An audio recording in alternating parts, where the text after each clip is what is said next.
Ladies and gentlemen, boys and girls of all ages, are you ready to kayfabe? Put the cream will rise to the top, oh yeah. I am the cream of the World Wrestling Federation. Talk about your songs, talk about John 316. Austin 316 says I just whipped your ass. I've been hanging out the garden. Wait, can you hear the music? No. You can't? Oh, it's playing. Oh, is it? Oh, okay. Yeah. Yeah, no, I don't hear it. I was just quiet because I feel like you started recording. It's playing. I don't know. That's so weird. All right, we'll figure it out. Oh, well. No worries. It's playing. It's recording. Okay, and it's recording too, right? Yeah, it's recording. Yeah, it I doesn't think come it's on my funny. screen like if it's recording or not. You know, poor Yeah. people who don't like AEW. That's all kayfabe. Hey, everyone. Welcome to the episode of That's All Kayfabe. The music stopped. We will get that messed with. I don't know why you can't hear it on your end. I could hear it. I'm assuming it's recording. I'm pretty damn sure it is. Okay, I hope so, because we got a damn good episode. And I'd be damned if we don't get this out to the fans. I recorded the other podcast earlier, and I had sounds here that I could hear, and they recorded fine. They did so. Yes, I I trust it. I trust you. I think we're doing okay. I think we're going to be okay. That's strange that you can't hear because you used to be able to hear, but whatever. No worries. Mm-hmm. Yeah, everyone, welcome to the episode of That's All Kayfabe. I don't remember what number this is. Oh, 136. Right? Yeah. Yep, 136. All right, cool. Yeah, no, we're here. I'm here with my buddy Gabe, co-host and extraordinaire, wrestler extraordinaire. He's all into peppermint cookies. Is that your thing right now? How you doing, Gabe? Yeah. Oh, man. I bought a whole bag of York peppermint patties, and I fucked up 3/4 of the bag already. No.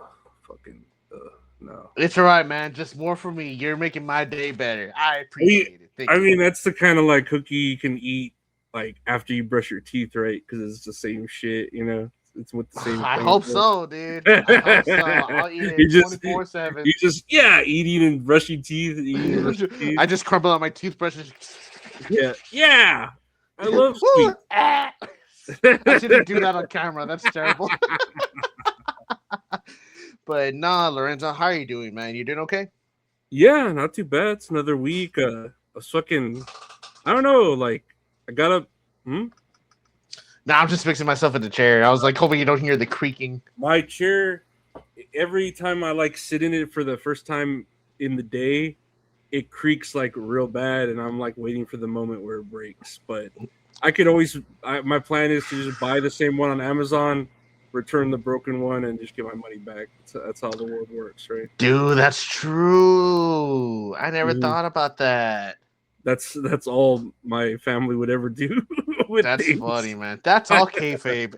That's all. That's the more you know. Yeah. No, I've just been here. It's been a pretty decent weekend. Just chilling, trying to, I don't know, watch more movies and relax. What about you? I was having a great weekend until I decided to watch SummerSlam. Well, let me rephrase that. So right now, we are recording after night 2 of SummerSlam, where it's Sunday in the evening. We're going to talk about SummerSlam. And I'll tell you right now, whoever, like everybody listening, and I already told you before we started recording, I did not watch any wrestling this week besides AEW Redemption, which was last Sunday, and then for obviously SummerSlam nights 1 and 2. And I would only see the highlights for Raw and SmackDown. And my guy, this was garbage. Like, what a terrible week of wrestling. Yeah, it bled over, and I think you can hear this from Redemption. Bow wow. Bow wow. Oh, God, give me PTSD, bro. Oh. Bow wow. Bow wow. Bow wow. To be fair, I'd also bark for Megan Bain as Bow well. wow. Bow I mean, wow. but he could fucking. He's not a good barker. Oh, dude, I'll fucking bark like a basset hound. Dude, I would go the route of like rough, not bow wow. Or like that. Yeah, exactly. Like a wolf howling. Hell yeah, dude! It's just like, but it's the furries that stand on their two legs. There's just like a mascot costume. Yeah, just like that. Shoulders out. I'm just show up in my mug root beer mascot fucking. Oh my god. But yeah, that was my week with wrestling. A lot of fucking hot garbage. At least to me, you know, where and it sucks because this is supposed to be the closeout show for SummerSlam, and it did not live up to the hype. It did not get me excited for SummerSlam. Like it felt like it was a chore to watch this PLE. And with AEW Redemption, man, that show was a whole lot of nothing. Well, besides like, you know, big ones, it's Willow, she's the new AEW Women's Champion, deservingly so. So it's gonna be her versus Mercedes Moné at All In. I'm trying to remember. Oh, Andrade beat Mark Davis for the national championship, if I remember correctly. How you know? How you know? Let me ask you something, Tony Schiavone. How you know? How you know? He's just like that. He's all. How you know? But it's like even like the crowd for this past Dynamite though was really good. I think they were in Philadelphia. No, they were in Detroit because of Detroit. Because of ICP. Spoiler, they showed up. That's why it was good because ICP was there. The Detroit City Machine Gun or Motor City Machine Guns.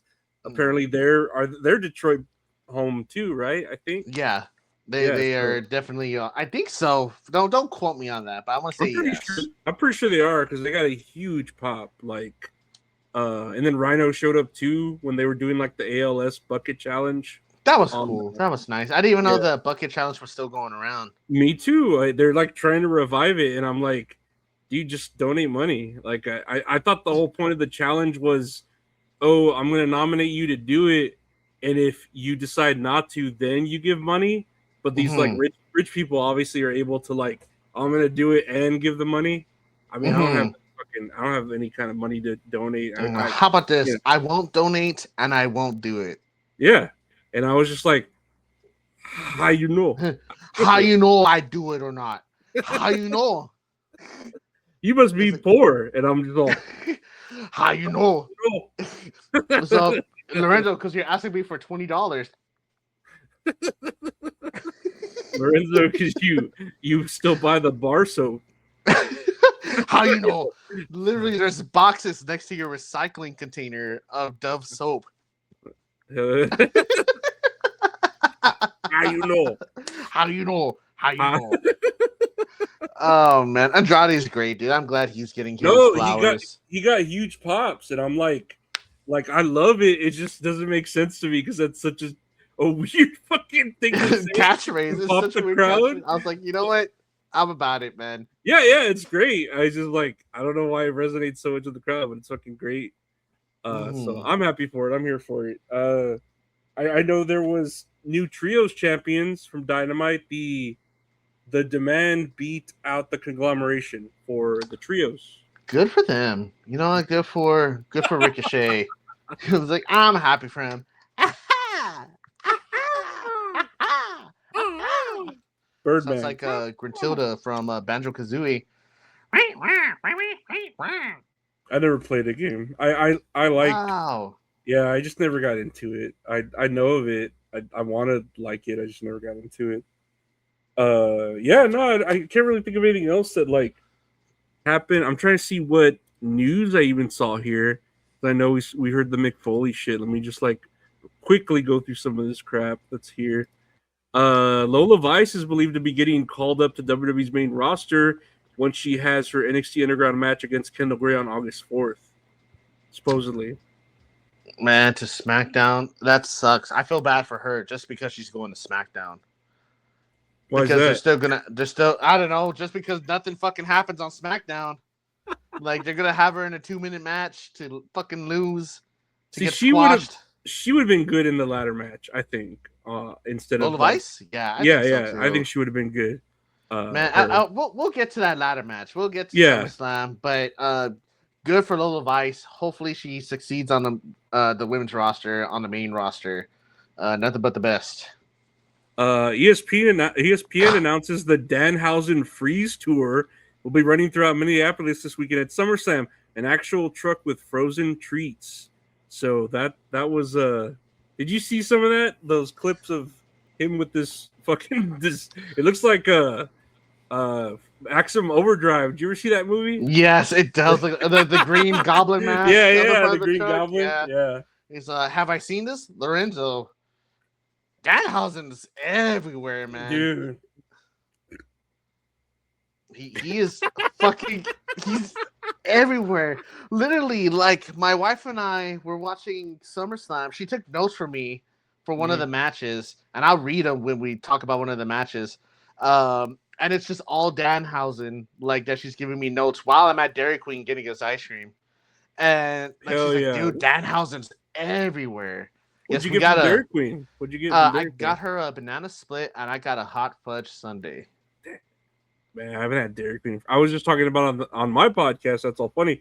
I was talking about the Oreo Blizzard and how much I fucking loved it as a kid.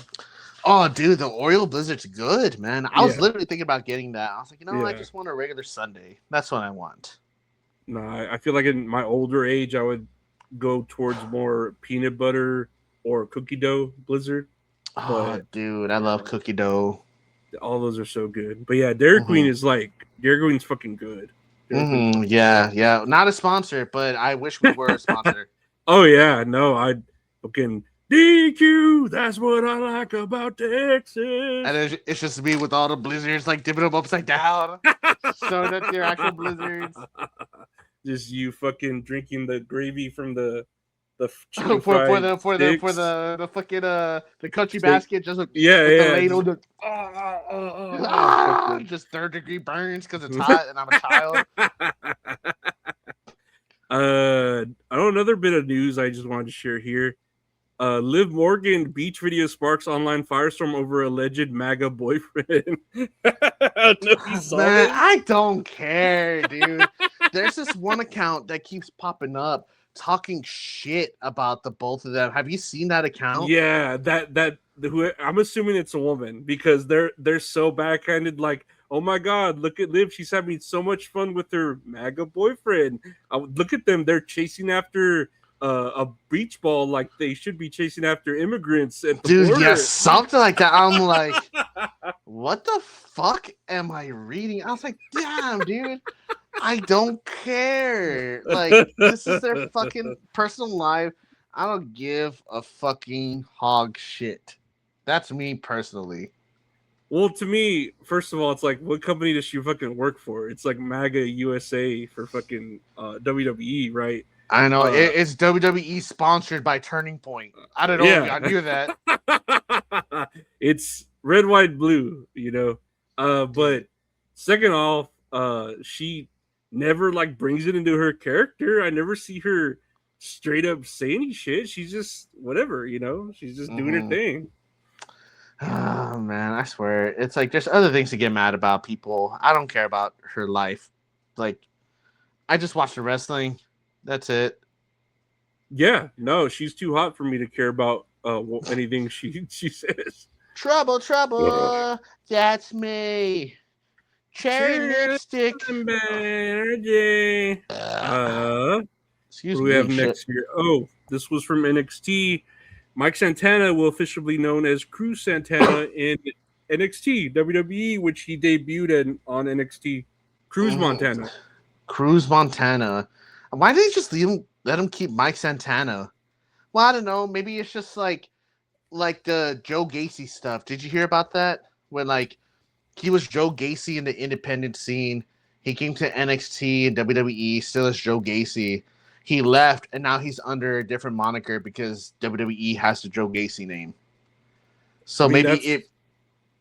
That's kind of how John Cena, because John Cena's name is legit owned by WWE, and that's his like birth name, When his indie name would be San Gina.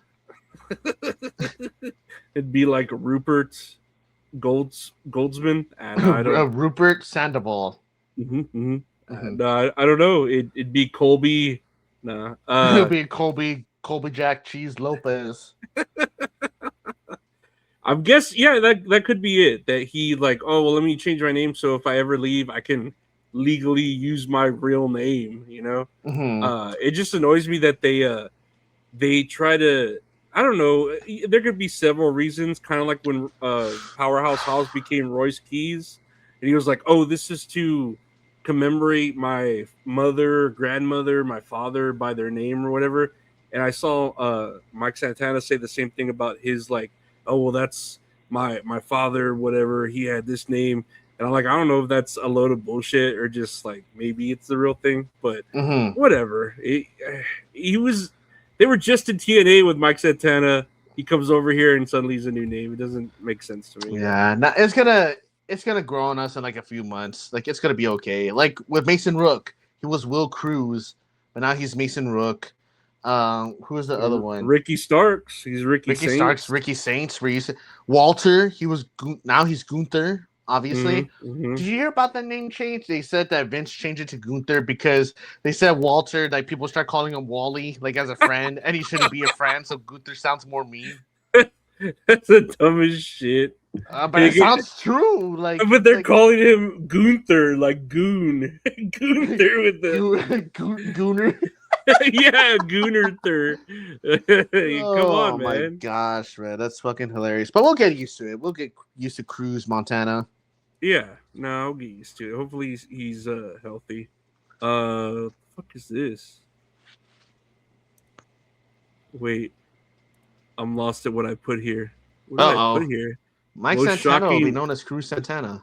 Oh, this was from I completely forgot. There was the Dark Side of the Ring with the Big Boss Man that aired this week. I forgot to like talk about it, but the only thing I really wanted to bring up is obviously they did that part where like he got hung, Yeah. That fucking thing with the Undertaker. That looks so funny. But from what like it was pretty crazy because the Big Boss Man, from what they were saying, he had like a lot of really good matches at the beginning of his career, like when he was in the cop uniform and not necessarily the SWAT team tactical shit that we kind of know him from. And then the fact that he got addicted to painkillers and he died at the age of 41. Oh man, that's sad, dude. And I was like, dude, I'm 39. He died at 41. 41. I wonder how old he was right there. What year did he pass away? Do you know? I don't remember. I don't recall. I just know he died at 40 because that stuck in my head. I was like, what the fuck? He was 41 and he died. And he was like trying to get himself clean. Like he did get off of painkillers and he was fine, but he ended up like having some sort of cardiac bullshit from all the pain and then the painkillers, the past of it. And it was just like, God damn, it's tragic because 41 years old. That was like when DDP first came into the business at 41 years old. Dude, that sucks, man. Rest in peace. It's always a shame to see someone go so young. God, dude. Especially like he was a good wrestler. Like I really did like Big Boss Man, despite like him feeding the dog to Al Snow. Oh yeah, that was fucked up. This shit here, him dragging Big Show's dead dad through out a casket. Oh with my a chain. God! And then Big Show's on the casket. Yeah. They're fucking riding through the fucking cemetery. He flips all crazy. But yeah, supposedly did have really good matches, and I was like, oh, that's cool. He did. I don't know if you remember, if you can dig in your head that one spot where Hogan. It was like one of the first times they had the blue, not the cage, but they had Big Boss Man on the cage, and Hogan went up there and suplexed him off the cage to the yes, and that was like supposedly the first time that had ever been done. And really, it's crazy that he was around for that long where he wrestled Hogan. Like that's crazy. In the early stages of his career. That's wild. Fucking Hogan. I'm not doing the job, brother. Not doing the job, brother. Sorry for calling you brother. Do you have any more oats, brother? I did have here, we were talking about this. Raquel Rodriguez defeats Sol Ruca for the Women's Intercontinental Championship on Raw. That was one of the highlights. Probably the only highlight, right? Because everything else fucking sucked ass. I'm pretty sure. I don't know. Maybe. Oh, I have this video that was shared by Austin Creed. Did you see this? I sure did. It's like, man, it made me feel some type of way. And like, I'm not going to be that person, but everybody else was being that person where they were saying that they hated that this was AI generated. They even put, though, that like it was designed by this dude, but I don't know. I wonder if it does look like AI generated, but it could be hand drawn. It could be computer generated. I don't know. I just thought it was funny with this one when the Big E ones with the broken horn. Oh, dude, you laughed, man. I teared up a little bit. I was like, oh, man. I just thought it was funny when he just saw like gives his nod of approval, like, yes, you go, be free. I am stuck in my stable. It made me sad, but it's AI generated, so now I fucking hate it with all my guts. And whoever made this, I hope they have a terrible time now because I'm part of the problem. They can get hemorrhoids, I believe is the punishment. Whoa! That's over the top there, buddy. Hey, I don't make the punishment. I'm just I'm the executioner. I'm not the judge or the jury. So do you think people are upset about it being AI because it ruins the clean water or because it's not creative? I think because it's not creative. Yeah, it just, I don't know. I really, when I first saw it, I didn't think it was AI. It didn't come to me like that. And of course, they're trying to say, oh, it's not AI. But of course, if enough people say it is, obviously, then I guess it automatically is. Yeah, that it is AI. The majority wins all the time. But I just thought it was a funny video. It did get it tried to be emotional and tug on your heartstrings, and I was just like, okay, sure, whatever. Damn, it got my heartstrings, man. I'm just like, right now, I'm just like, oh man, that's sad. You're like, oh, he fucking nods without his horn. That's supposed to be Big E. And I guess this guy is Triple H, the ringleader. I don't know. I think that's the main dude from Saudi Arabia. That's always in fucking everything. Okay. I don't know who that is. I don't know his name either. Take your word for it. But I hope this gets them over wherever they go. I don't know. It was just a weird video to put out, but fun. They're gonna go to AEW. I think they're going to AEW. Didn't their no compete clause just end, right? Like over the weekend or something? I think so. Either it ended over the weekend or it's about to end this month in August. I know it's ending really soon. I saw something about that. I don't even want to talk about SummerSlam. I'm going to talk about these other things. Like here's Hello, biological. Oh my god! Here's a picture shared by Val Venus. He's selling these 8x10s. If you want to buy one, I guess if you just go look for Val Venus.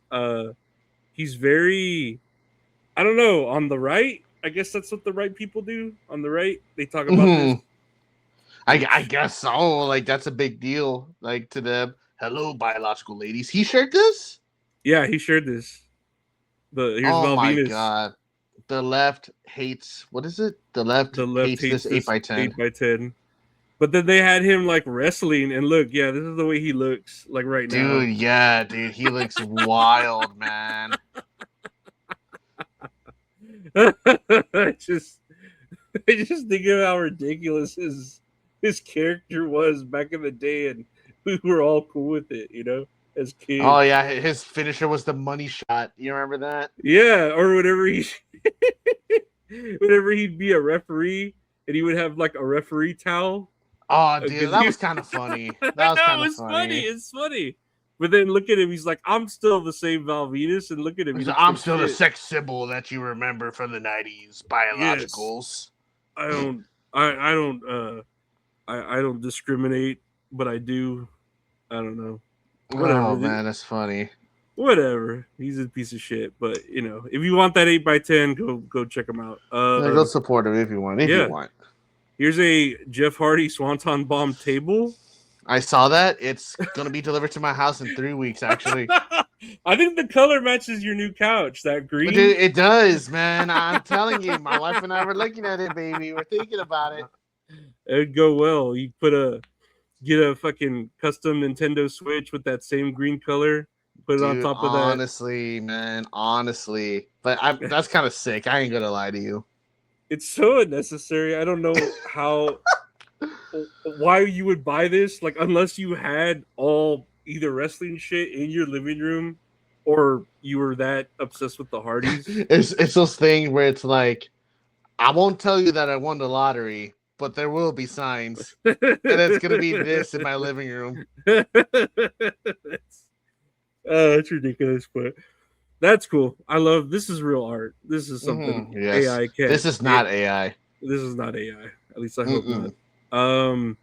Let's see. ICP AEW, where I talked about that. Here's the Club WWE. Here's an exclusive here of what you could see on Club WWE if you still sign up. Pilates with Maxine. I just wanted to play this. You don't want that, I promise. Your arms are going to be so shredded. You're going to hold up your to the max sign. It's going to be custom made, of course. Don't just grab a Sharpie, get some sparkles and some rhinestones. And you're going to write on there how strong you are from my Club WWE classes. I just think Maxine's hot. I don't know if She is hot. She is hot. But this looks AI generated. This looks more AI than the New Day video. I can't confirm nor deny that, but I still would masturbate to it. It's fine. Yeah. We're talking about the New Day video, right? Hey man, look. Hello, biological ladies. Hello, biological ladies. Oh man, that's so cringe. No, but that's what you get from Club WWE. We were talking about, I think a while back. I feel like all this Club WWE shit's just gonna get put online somewhere and gonna ruin the whole exclusivity of it. I think so too. I feel like it's gonna go that way. I ain't gonna spend $99. I mean, I guess it's cheaper than the network, obviously, right? If you're paying it for the annual subscription. But I mean, everything's gonna get shown on ESPN. I just watch it for the wrestling, not really the goofiness of it. I mean, that sounds terrible. I guess the little shows that don't lead up to anything, for example, Maxine, now she's part of the Vision. She should be a heel. I should be watching this show to support her. If I'm thinking it, does that make sense? Yeah, absolutely. I was watching. They had a lot of because of SummerSlam. They had a lot of wrestlers on the First We Feast channel where they did the wing challenge and then the beer pong type shit. And they had Alexa Bliss there, and she didn't have her arm brace. And I was like, wait a minute, she broke her arm. Why didn't she have that brace on? I know that was the one she was holding that giant pint, right? Yeah. Yeah, I saw that one. And then she's like, I'm gonna just stop. I was like, I was about to comment, wait a minute. She's supposed to, her arm's supposed to be broken. Hey, everyone, here's a fucking phony. This is fucking bullshit. I hate this shit. It's real to me, damn it. It's real to me, damn it.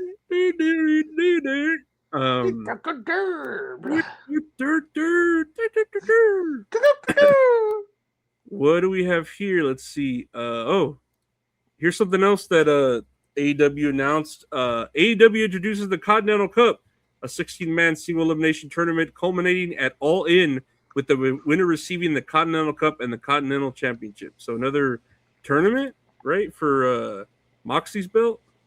Yes. I mean, that's cool. It's going to be a good tournament. I like the tournaments that they do, like the Owen Hart, and this one's going to be no different, I feel. I just feel like it sucks because Moxie can't really be beaten. I mean, he can, but it's one thing to be like, let's just take the belt off him this way and have him try to win it back. But yeah, I guess I'm not against it. I'm not against it. Whatever. Hello, biological ladies. Now here's more Jeff Hardy shit. Jeff Hardy says he was bigger than Barack Obama during the peak of his WWE career. Maybe. Dude, because 2008 Jeff Hardy was untouchable. The only thing that could touch him was his addiction to drugs. That's true. I don't know. I voted for Obama. He's the last president I voted for before I fucking stopped, or before I became a felon. Now, before I stopped, before I stopped caring about elections, my mind was opened up with my pineal gland, and I was like, "Oh wait, this is all rigged. What the fuck am I doing?" You know? I thought this was real, like wrestling, and it turns out it's fake, like the UFC. Dude. But I was thinking too, because I got sent this by my friend Linda, and I was just like, dude, Michelle Obama though was bigger.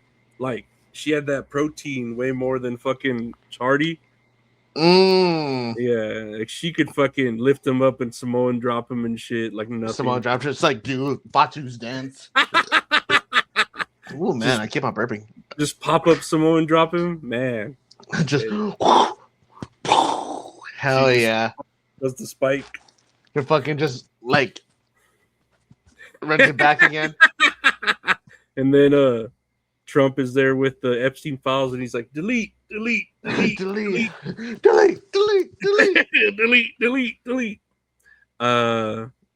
Yeah, wrestling and politics. It's fun. Hell yeah. Jeff Hardy says he was bigger than Barack Obama. What is this one? Oh, this is a clip from Sports Center.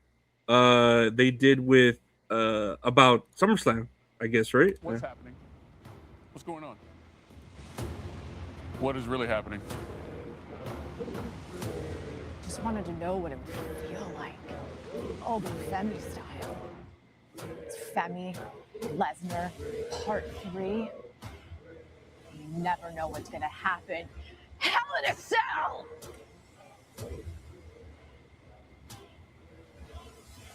Oh God, it's still going. I'm gonna ask this one more time.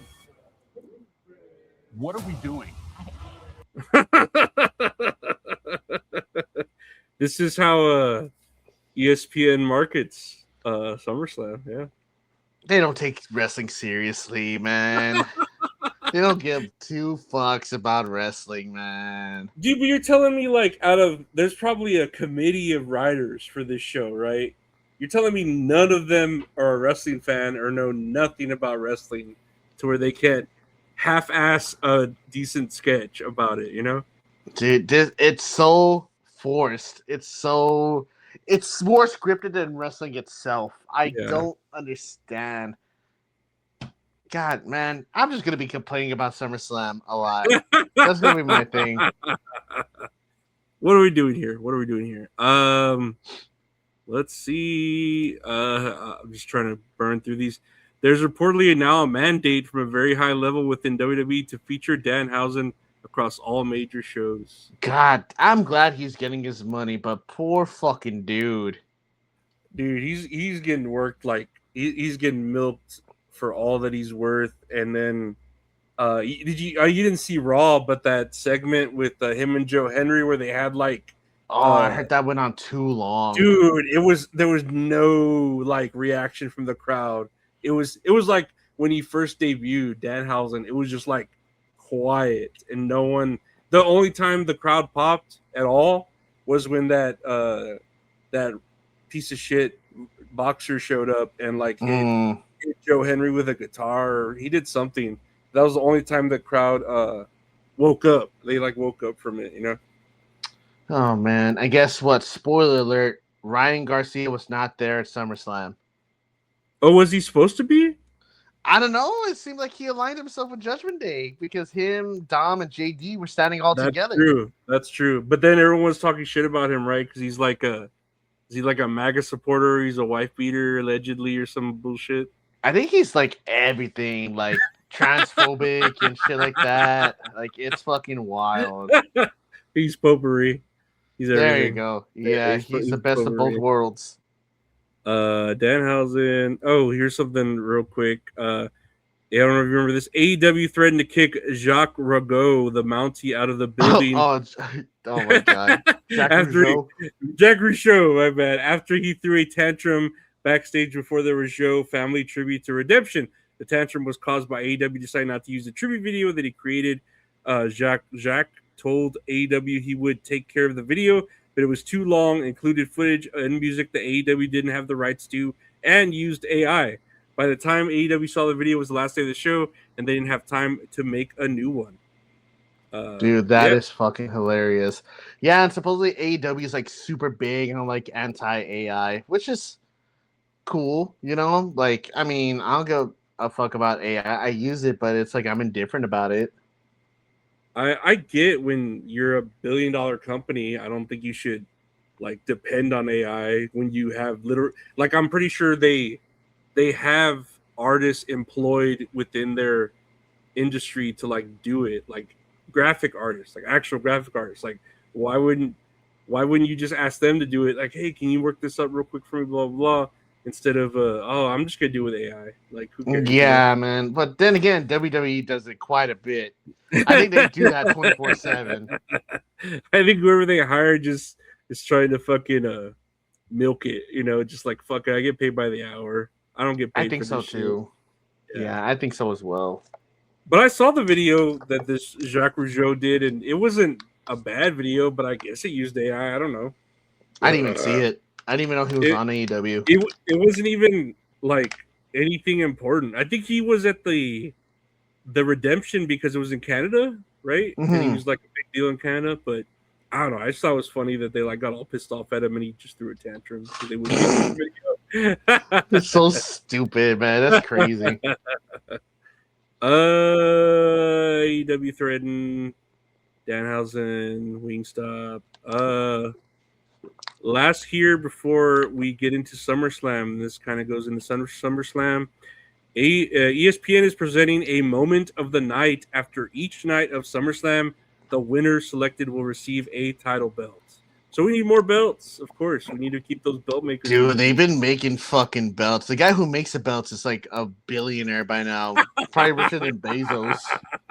He's got his own island and shit in the shape of a title. The island. You fly over a helicopter, it just looks like a belt.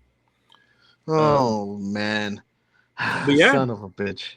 That was all the current shit. I mean, I honestly don't think anything else went down. Grayson Waller was on NXT and he did some stupid pipe bomb shit. I don't know if you heard about that.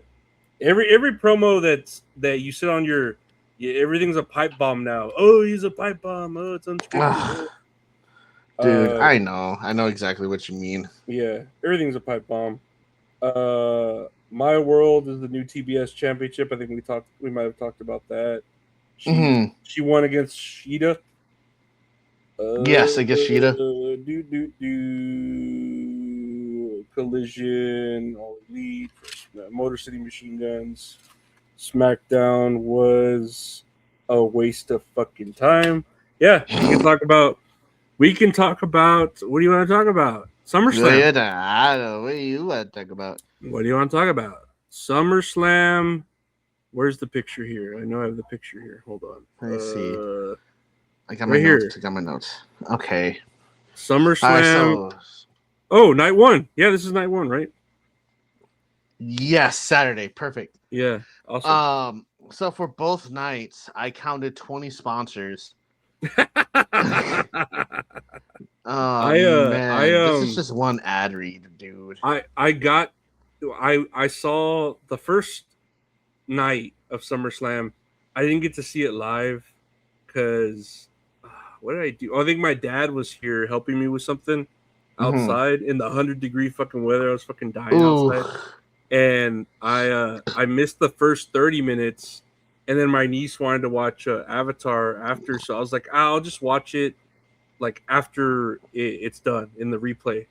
And so I didn't watch it live, which sucked because I would get on Twitter and see all the spoilers. I'm like, whatever. But yeah, I watched it after it was already shown. Yeah, same here. I was hanging out with some friends yesterday. Went to Black Bear Diner and got myself a chicken club sandwich, which was very delicious. And we played a lot of Jackbox, and it was a lot of fun. So once my friends had left, I watched as much SummerSlam as I could until I got tired, and then I watched the rest of night one this morning, and then watched my movie, and then watched parts of night 2. Until I caught up with night 2, but you told me to skip the Trick Williams Baron Corbin match, so I didn't watch that at all. It was I don't know. It wasn't good. I think Baron Corbin could do a lot better because he's a fucking veteran of the ring, not of the army. And Trick Williams is like amazing, but this match, I feel like Lil Yachty kind of, I don't know. He's good, but I feel like he wasn't. He screwed up a lot of this match. To where Really? I think so. He didn't screw up he screwed up like 2 spots, but in the small amount of time that was allotted, it really to me it affected the match. Oh man, that sucks. But whatever, it happens, I guess. Let me see. I'm trying to see if I can find the links of these matches, only because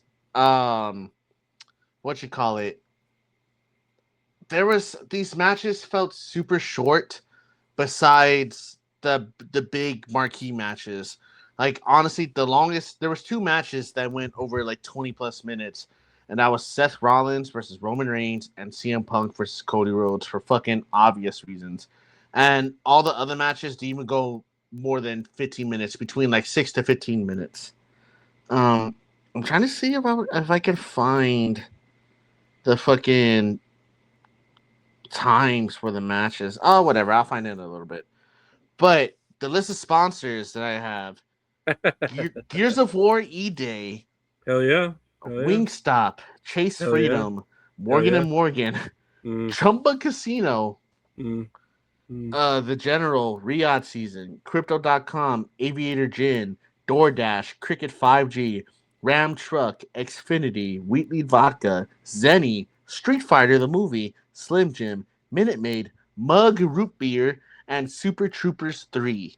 I'm pretty sure there's a couple that I missed, but that's I got. I know you missed Nimrod, that Green Day movie. The who? Nimrod? What is that?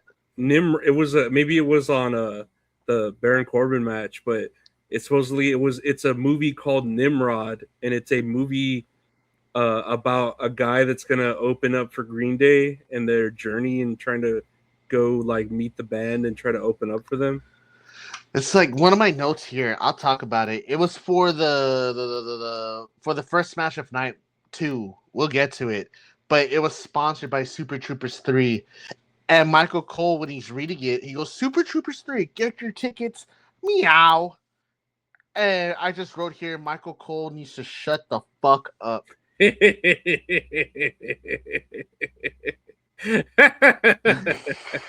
What do you think of? Because I don't know if you noticed that they said because of the WWE radio that you can listen on the Sirius to the play-by-play commentary of Vic Joseph and Booker T calling the match. Did you hear about that? I did hear about that, and then I actually heard Vic Joseph did a great job reading, play-by-plays. Like some people were saying that I saw a post saying this guy's blind, and like he was able to understand everything that was going on. Like the parts that Michael Cole was quiet about, Vic Joseph kept talking about what people what the performers were wearing, what was happening in the ring, what was happening at the entrance, how the crowd was reacting. Like he did a great job, and that Booker T just kept going yeah. He's like, oh yeah, man. Oh, dude. No, I was like, for fucking 3.5 hours, 2 days in a row, fucking Booker T just goes home like, fucking dying. Whew, what a day. But like his voice is real clear and everything. He's all, let's go. Let's go. Haha. What today at SummerSlam? Whoa. But him doing this scissors kick. Yeah. So the first match for night 1 opened up with Io Sky versus Liv Morgan for the WWE Women's Championship. My notes here, and please jump in whenever you feel like. I have notes for the whole match, but if you want to add more, please, you're more than welcome to. The announcers were just reading ads during both of their entrances. Cool. And I noticed one note that I put here was they said Wingstop had the option for you to choose Liv Morgan's clothes, and they chose the Watch Me, or what was it? Some option. It was like the Bite Me option or Watch Me bite option. me. It was Bite That Me, sounds right? about right. Yeah. And I was just like, oh, okay, so this is sponsored by Wingstop. There was a spot where she did the Three Amigos, and then Michael Cole points out that's Eddie Guerrero's move. And Oh, so they do I'm pretty all the sure, fucking time. I'm pretty sure Eddie Guerrero has other moves besides the Three Amigos.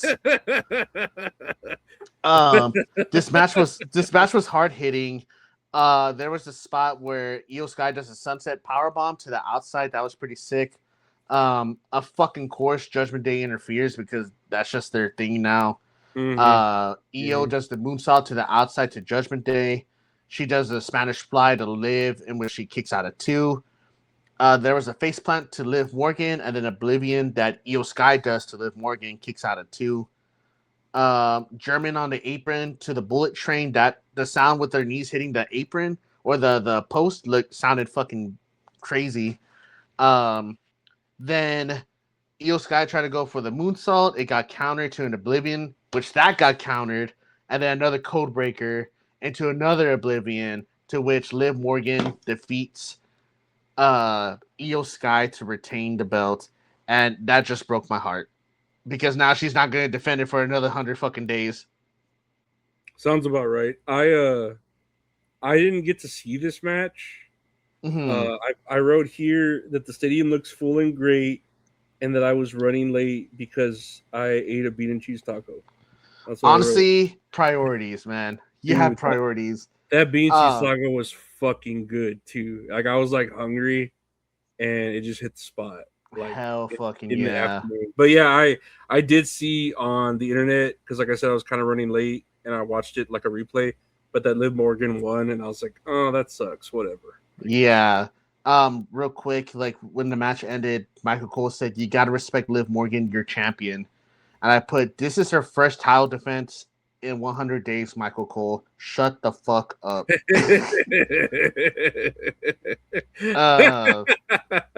that will not be the first time you tell Michael Cole to shut the fuck up. And this is I have a whole section just about Michael Cole.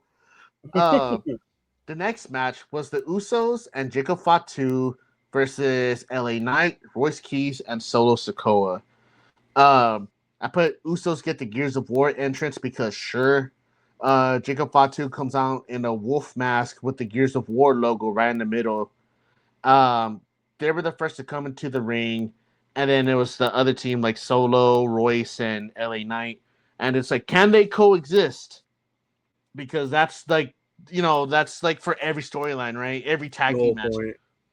Let me say though, I saw like the Gears of War setup, and I love Gears of War, so I was all like hyped, like, oh, what's gonna go on? And it's like, it's just me, Oos. And I was like, oh my god, dude, I know. I was like, like I remember saying to my wife, oh my god, this is gonna be for the Usos, isn't it? It's like, Usos! It's just me, Oos. And I was just like, oh, it's just me, Oos. It just like killed my buzz for it. And then Fatu had like the werewolf mask with the Gears of War logo on it, and I was like, I guess I know enough about Gears, but I don't think there are werewolves in it. Gears of War is a great fucking game. I'm just letting everybody know that. But just like, it's like there was ads back in like WrestleMania 17, obviously for like years and years and years, but like the product placement is just way over the top. Like it doesn't get me excited to play Gears of War. It was like, oh, like WrestleMania sponsored by Gears of War E-Day. Just leave it at that. I'll buy Gears of War E-Day. Well, they even remember when the New Day was in Gears of War, in one of the Gears of War, and they wore shit that looked all badass, and that was like cool, That was good. Really cool. That was really cool. But this was like, I don't know. I just had to say that. It was like, it just killed my buzz when I just hear, ooh, just me, ooh. So I was like, oh my god. I put here, to continue on with the match, Solo Sikoa has emotions now, which I think is great. I think it's adds so much to his character, like for him just to be like a goofy dude, or like, not to take things too seriously, but then take it seriously when the match goes on. Solo runs it back, which was super funny. Oh, I got that here. Hold on, let me see. Of all time.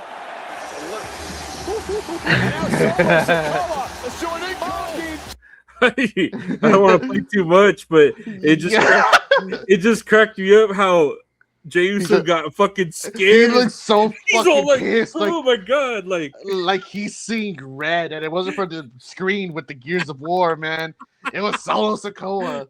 That was funny though. That was fucking funny. It was super funny. I was like, man, Solo, you got me, man. You're my tribal chief, damn it. Royce Keys has trouble with the second rope power slam to Jimmy Uso, but was able to execute it, which was pretty hard hitting.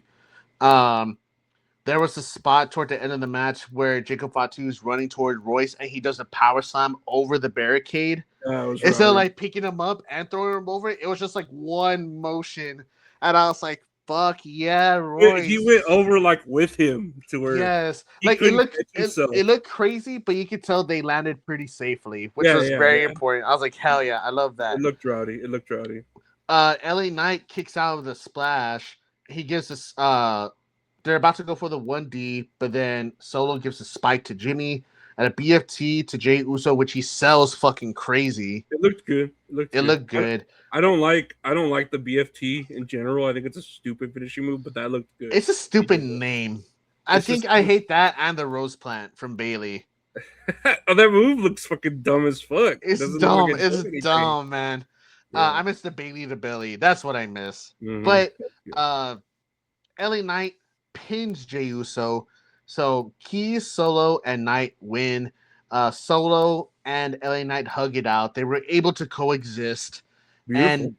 And that was like a running theme for SummerSlam, where it was just giving a lot of praise for your opponent or for your teammate.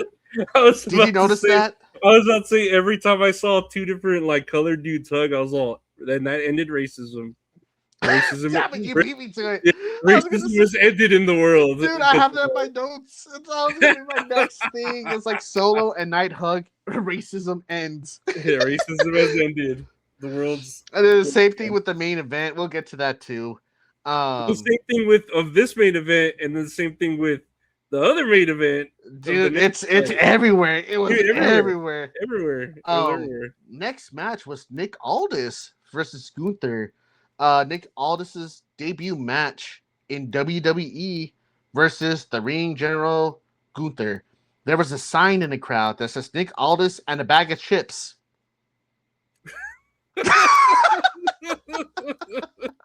Okay. And I'm like, you know what? Hell yeah.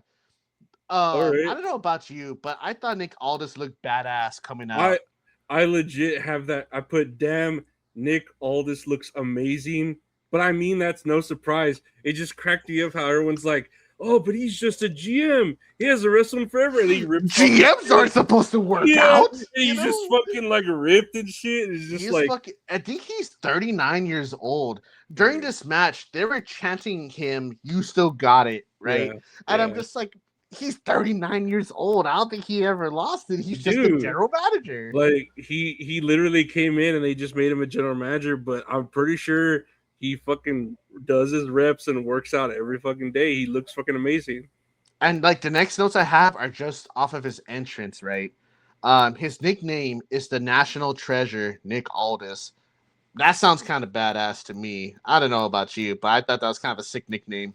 I don't know if there's a deeper meaning to it, but I'm indifferent. That's fine. He comes out to Oasis, and that gets a huge fucking pop from the crowd. And like Wade Barrett, he is selling his fucking ass off at how important this song is to to England. British. British. How Oasis is so big and everything. Like he's selling his fucking ass off for it. And I gotta go on Spotify to like this song now because it sounded like a fucking banger. And I don't care for Oasis. I just know Wonderwall. I just know didn't they like break up because the brothers like couldn't. I think they hated each other or something. They like hated each other and they like could never come back together. And everyone was like, man, if only they could put aside their differences and end racism. If only they could coexist for one more concert. I think they are finally maybe getting back together, but it took like 20 years for them to like talk again or something. Man, honestly, in 20 years, that's probably as long as the Bloodline storyline's gonna go on for, man. Solid back and forth from both men. Nick Aldis does the scoop into the suplex, which was a pretty sick move. After that, Gunther was in total control. There was a superplex to Gunther off of the top rope from Nick Aldis. You still got a chance for a 39-year-old. Like the whole time, Aldis is trying to go for the cloverleaf, and when he finally gets it in, this crowd fucking erupts. Yeah. Like crazy. And it gave me goosebumps. He has such, like, I couldn't tell the name of his fucking finishing move of the cloverleaf because Michael Cole had a trouble pronouncing it. Did you remember that? Oh, he called The it King's, like the King's something. The King. Tough for me to pronounce. Wherever he's from, it's like the Klingsman cloverleaf. Whatever town he's from, but it's the Texas cloverleaf. And I know I had already like got excited about it because when I watched SmackDown when they had Gunther and all this like face off at maybe I don't know a contract signing where they did on SmackDown bullshit. He did the cloverleaf to Gunther, and I was like, "Oh shit, it's the fucking Texas cloverleaf." That's a badass dude. He did it so smooth. Yeah, he was just I was like, "Dang, that's a badass move." Fucking Dean Malenko would do it all the time. Dude, yeah, man, Dean Malenko's fucking badass. Too. He's a badass. He's a badass. King's Lynn Cloverleaf. I don't know why Michael Cole had trouble saying that. King's Lynn Cloverleaf. I get it because it's a lot of cuz, but he had a lot of trouble with a lot of shit. Dude, yes. If he didn't have a script for it, he was struggling, man. Anything Nick Aldis was doing, he was getting a huge pop for. Toward the end of the match, Aldis was put into a sleeper. He tries to get out of it, and the crowd's like popping big for it. And then once Gunther brought him back down and put his legs around him, like it just deflated the crowd and he tapped out. So, but Gunther wins. Nick Aldis gets like the standing ovation. His family comes in. Mickie James comes in. His kid comes in. And for some reason, that's also a big thing where like the family comes in to celebrate. Yeah, I don't know why. But it's like I really wish Nick Aldis would continue to wrestle because he did really fantastic in this match for someone who hasn't wrestled in WWE at all or like just wrestled in like X amount of years. I know he was really trying to push for it. And I saw that clip from Chris Van Vliet where he interviewed Nick Aldis, and Nick Aldis is just tearing up from his debut match. Like he was just like nervous because he doesn't want to let anybody down. I don't know if you saw that. I didn't. I read about it. I didn't actually watch that interview, but I would say this is like my match of the night of the whole pay-per-view. This is my match. Really? Yeah, because I guess I didn't have like a lot. It was one of those like, oh, you don't have high expectations for it, but then it's like Gunther. But dude, they were hitting each other hard, like both of them towards each other. Hard. Yeah, like it was. I don't know, and we're gonna talk about other matches, but I'd say if I had to pick my second, it'd be Penta and Gable. But I feel like both of them were like holding back, and the first half of that match was slow until it got to the second half, but then it ended too soon. But I think this match was like for this, I guess, having Nick Aldis technically debut and then having an opponent like Gunther, and they were both like not holding back, where they were really hitting each other. You know, I mean, unless they just knew what they were doing, but it looked like they were both laying it thick. Like they were both like, you know what, you just hit me as hard as you can, I'll hit you. Fucking do this, and then it ended like all the Gunther matches end with fucking him putting him in a sleeper. But I think this is my match of this would get the ESPN belt match of the pay-per-view. Oh, but something else did though, Lorenzo. We'll get to it when we get to I know.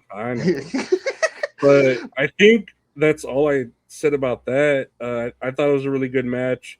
Mickie James was there with their little like theater kid son. Seems like a nice little kid, but it's just weird to have two buff-ass wrestling parents and then your little kid is just like, you know, like just all skinny and small. And then I think even Nick Aldis kissed his son on the lips, and I was all, I'll let that slide.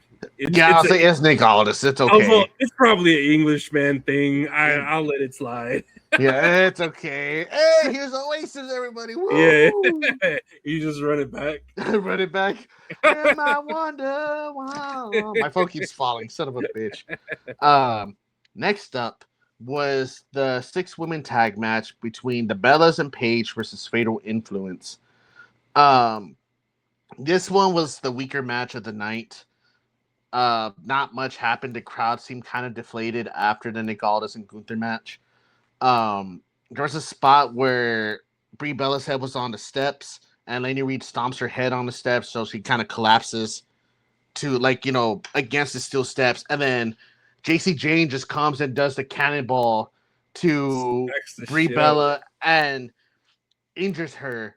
And spoiler alert, she fucking has a really bad shoulder injury. Oh, is that where she got injured? Yes, that's where she got injured. She took that cannonball and right away she went for the shoulder. I had no idea. They're just and props to Brie Bella, for continuing on with the match, but she was in fucking pain. And I'm just like, son of a bitch, man. And it sucks seeing wrestlers get injured during a match, especially on a big PLE, especially in the middle of a match, and they continue on. Right at the beginning or the middle. I knew she had gotten injured. I read about that, and I wrote this down, that JC Jane did that cannonball and it looked all rowdy, she just fucking smacked the shit out of her to the steps. But I didn't know that was when the injury occurred. I had no idea. Yeah, she looks hurt. She's holding her shoulder. She gives a hot tag to Nikki Bella. I put Brie is hurt, obviously, and the match looks very sloppy. The crowd is very mild for this. Toward the end of it, JC Jane, she pins Paige. Fatal Influence wins, and then afterwards, the Bellas attack Paige, and so the Bellas are heels now. But obviously, Brie Bella's going to be out with the injury. It just sucks because I feel like they're trying to do this big comeback tour for the Bellas to eventually get the women's tag titles, but either one or the other. It was Nikki Bella with her ankle this past WrestleMania. Now it's going to be Brie Bella with her shoulder. It's it sucks. It sucks that happened. I wrote down that this was a bathroom match. It was very boring. The only part it got interesting was when the Bellas turned on Paige. That was when the crowd woke up and actually. And that was after the match too. That was after the match, and this is I said, a bathroom match. I really like Fatal Influence, and I don't want to put all the blame on Paige and the Bellas, but all around this was just not a good match. No, I agree with you, man. And someone got hurt. Man. It's not good when you put on not a good match and someone gets hurt. And plus, another big thing with all these matches was that it was not given enough time, to really tell a story or anything. That's true. Next match, which I was surprised was not the main event, CM Punk versus Cody Rhodes for the WWE Championship. That was the second and last match. Street Fighter entrance and Street Fighter helmets for Cody Rhodes. That helmet. What do you think about that helmet? It looks stupid. It just looked dumb. It was overkill. It's when you put all these on a game when you put all these mods on your weapon and it's what the fuck? It's okay, he got 250 headshots. All right, we got a badass over here. It's just a hodgepodge of it's Street Fighter and it's the American Nightmare and it's Iron Man helmet. It's dude, it looks retarded. It's hey, check this out. Here's the trailer for the Street Fighter movie. Hey, here's a special Street Fighter entrance for Cody Rhodes. Oh, here's Cody Rhodes with the Guile helmet. Doesn't that look badass? Let's put so much attention on the Guile helmet for his entrance. And I'm like, oh, I get it, dude. And that was, and I put here, I'm really hating Michael Cole has to point out every fucking reference. Because that helmet resembles Guile, a character that Cody Rhodes plays in the new Street Fighter movie coming out October 26th, in which Roman Reigns plays the character Akuma. It reminds me of Hit My Ride when they're so we hear you like Street Fighter, we hear you like Skulls in America. We're gonna put we're gonna put a Giles hair on a skull with an American Eagle on the side, and we got your ride. And it's just like, oh, okay. I imagine it's like, hey, where's my it's about to be my entrance. Where's my helmet? Oh, here you go, Cody. He just looks at it. It looks stupid. It looked dumb. It looked dumb, but whatever.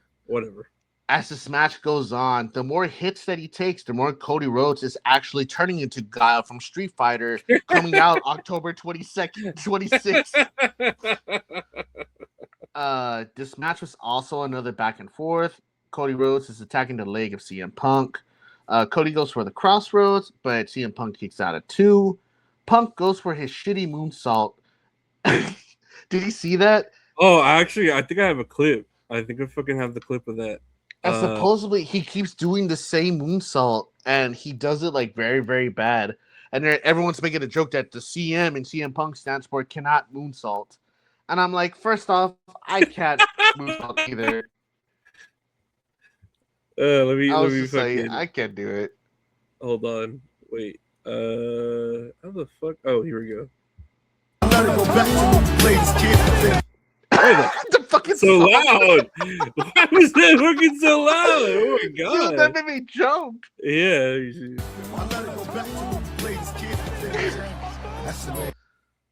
Oh man, that's just the way it is. Things will never be the same. Oh my gosh! I put in my notes.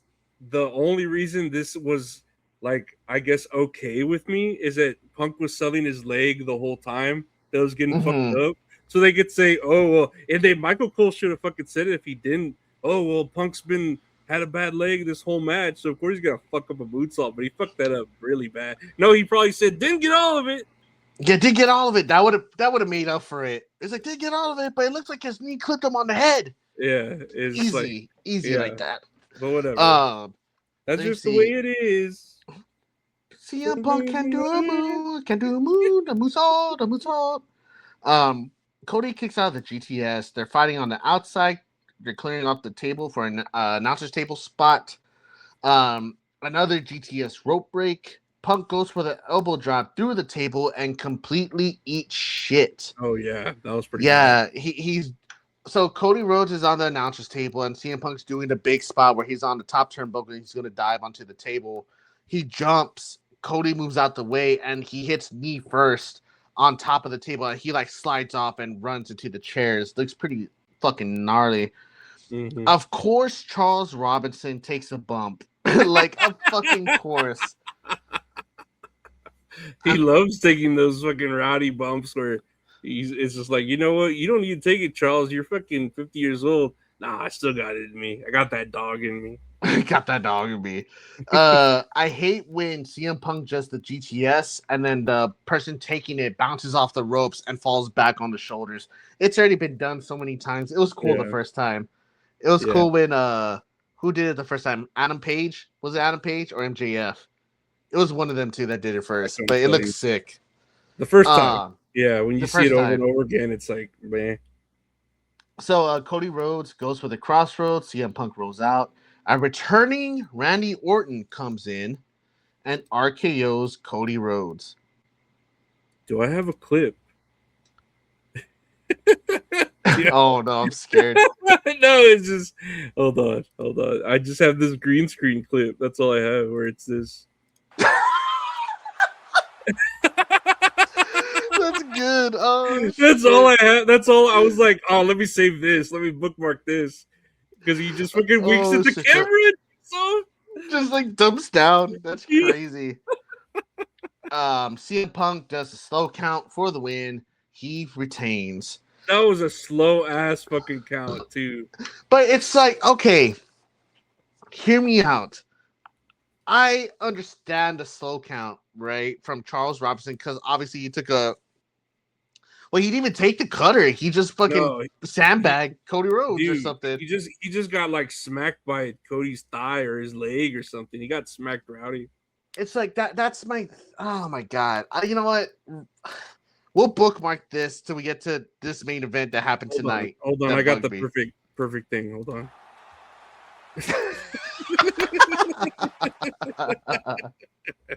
It's so good, man. I love that. So funny. The main event: Brock Lesnar versus Obafemi, Hell in a Cell.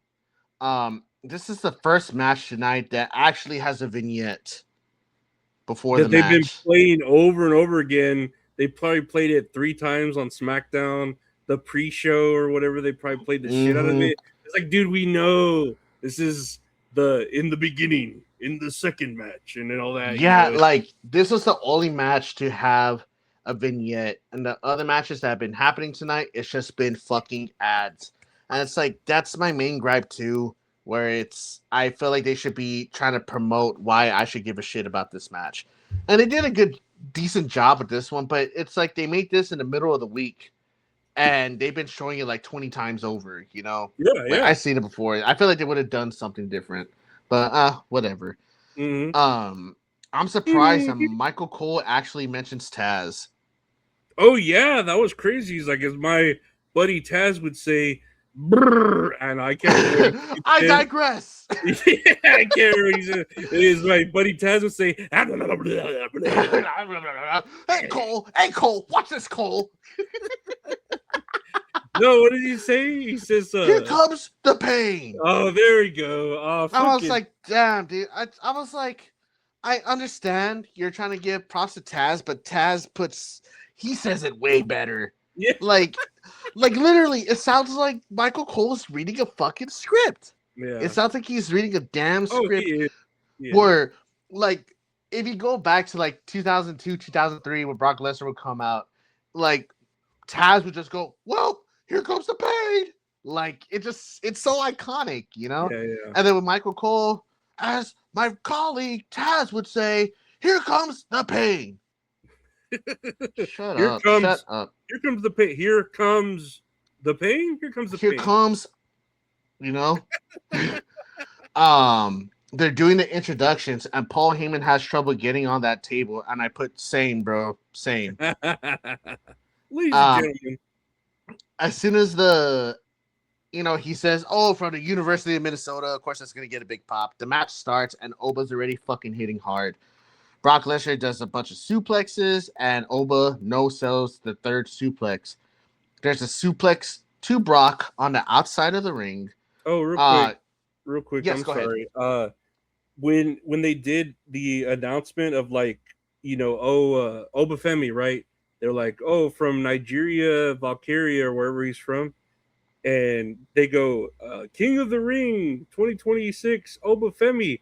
I was like, you're gonna remind everyone that he fucking is the king of the ring. Dude, yes. Oh And he my did. god. Also, I and forgot about that. he gave that shit up. Like, you just making him like, oh yeah, he's retarded because he won King of the Ring and he should be right now challenging for one of the belts, but he decided to take this match instead. Here's my gripe with that too. It's obviously he's giving up the King of the Ring opportunity to fight Brock Lesnar. So what would have happened if he lost, right? Like, would he lose his opportunity? Or my thing is, if he loses this Hell in a Cell match, right? Then it's like, oh, that he ain't gonna win against CM Punk. He ain't gonna win against Cody Rhodes or fucking Roman Reigns, whatever. Like, he's not gonna win at all because he can't even beat Brock Lesnar. That's my thing, you know? Yeah. But now it's like, oh, now you gotta remind me that he gave up his fucking opportunity to have this match. To me, it's just like, why did he even win King of the Ring if he was just gonna give it up? It's like you should have given it to someone else. Who did he face again at King of the Ring? He faced Jey Uso. Oh, never mind. No, that's fine. He can. Yeah. He can throw that King of the Ring shit away. Then I guess. Fuck it. Whatever. Brock Next Lesnar. year. Next year. Always next year. Brock Lesnar is thrown through the Slim Jim table. Fucking Brock Lesnar knocks off Oba's head with the steel steps, and he's hitting him hard with those steps in the ring. Brock Lesnar's already covered in welts. They bring in a Wingstop chair into the match. You mean this one here? That I swear I was looking at my TV and my eyes, I was like far away and I have bad eyesight, but I'm like, is that a fucking Wingstop logo? What the fuck? Dude, I put a Wingstop ad on a chair. Cool. It's like, So why do they need to fucking NASCAR this shit up and put logos on every single fucking thing? this is gonna give me an aneurysm. Whoa. So they had the fucking fireball ladder, the Slim Jim tables, Mhm. and the fucking Wingstop. Honestly, I don't think they had the fireball ladders this time around. I'm surprised they didn't sell space for the women's ladder match with the ladders. I don't know, man. Very Home Depot. surprised. They should have, dude. Lowe's. I don't fucking know. A huge choke slam to Brock Lesnar. The F5 is countered into a choke slam, into the body toss, into the fall of Grace, the fall from Grace, and Brock kicks out. Both men look completely gassed towards the end of this match. Brock Lesnar does 3 F5s to Obafemi, goes for the pin. Oba still kicks out. Brock Lesnar tears apart the ring. He's going for an F5, but he turns it into a tombstone pile driver, which him onto the fucking wooden planks that are shown, and it sounded gnarly. Yeah. Yeah. Like It was, dude, the crowd was like, oh, like dude, they pop big. It gave me goosebumps. But it wasn't even like a cheer pop. It was like a oh my god, like you know, like a pop that like something real just happened. Like it was like this almost disturbing, you know, like oh yeah, shit. like oh yeah, like the syringe, like oh yeah. But this one was like I got chills too. I was like God, and then to even think about it, of course he protected Oba, but fucking Brock Lesnar dropping his knees with the weight of Oba hitting his knees against solid wood, it's gotta hurt the fuck out of your knees, dude. He does the tombstone to Oba. Oba still kicks out. So then he's trying to go for an F5, pushes him off the ropes, gives him another fall from Grace. But I don't know if you could tell, but when Brock Lesnar takes that fall from Grace, he looks at the spot with where the wood's at, because I think Oba was supposed to hit him there. Yeah. But he hits him on the part that's like extra padded because it's folded over. Well, it was like Oba, right next to it. It was like right real next close. to it. Yeah, it was real but close. Obafemi picks up the win, defeats Brock Lesnar. So I think this is probably my match of the night, if I had to say. Like, I was really thinking about the Nick Aldis one, and like the CM Punk, Cody Rhodes one. That one was whatever. I like both, man, but it's, you know, we've seen it a bunch of times already with the same guys. Yeah, Brock Lesnar loses to Obafemi. After the match, Brock Lesnar goes back into the ring, gives him a hug, and gives his praise to Obafemi, kind of passing the torch and pissing on everybody in the first 3 rows. There we go. The end of racism right there.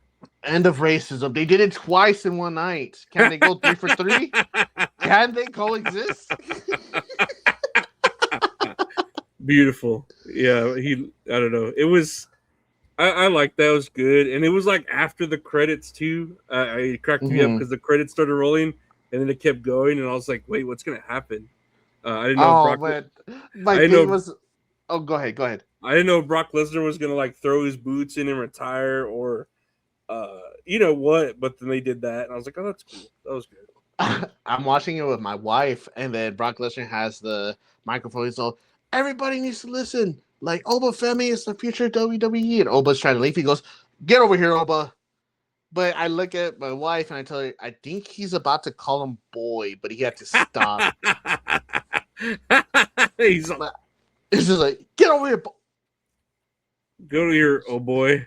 Oh boy. Oh, man. Oh, boy. My rating for SummerSlam Night 1, I give it like a solid 7 out of 10. Like, it was good matches. Obviously, there were some bad ones, like, you know, the 6 women tag match.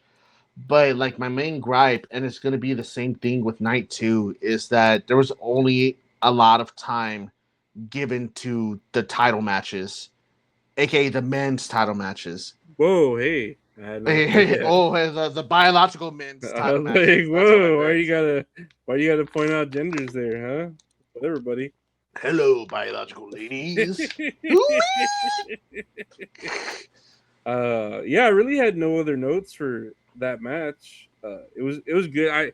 It was a really good match. I just felt like Gunther and all this was like a one-time thing. Obviously we'd already seen Oba and Lesnar, and that's why I was like, it was a good match, but I feel like we'd already seen it, and yeah, I just that's why I picked Aldis and Gunther and they were super hard hitting too.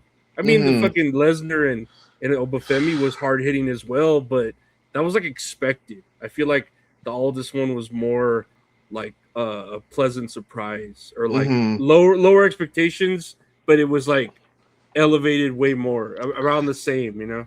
I get it, man, and it's like honestly, I wouldn't even argue with you because that was a good match. And plus, it had Oasis in it, and it wasn't Wonderwall, which is insane. But yeah, it was pretty solid. I enjoyed night one, and I'm trying to find more negatives. I have a list I'll talk about afterwards of like my gripes with the current product. But yeah, I give it a solid 7 out of 10. I don't remember what I gave it. I'd say the same thing. I probably enjoyed night one more after like rewatching it than night two. But I don't know. It wasn't as bad as I thought it would be. I know we were like shitting on SummerSlam, like there's no build and it's 2 nights and it looks like shit. And the matches that were shit, but the ones like Randy Orton showing up was fucking great. That was great. The Nick Aldis match was great. So like you said, Solo Sikoa is really like coming out of his shell and doing cool shit. Royce Keys, it was great seeing him. And yeah, dude. Yeah, LA Knight.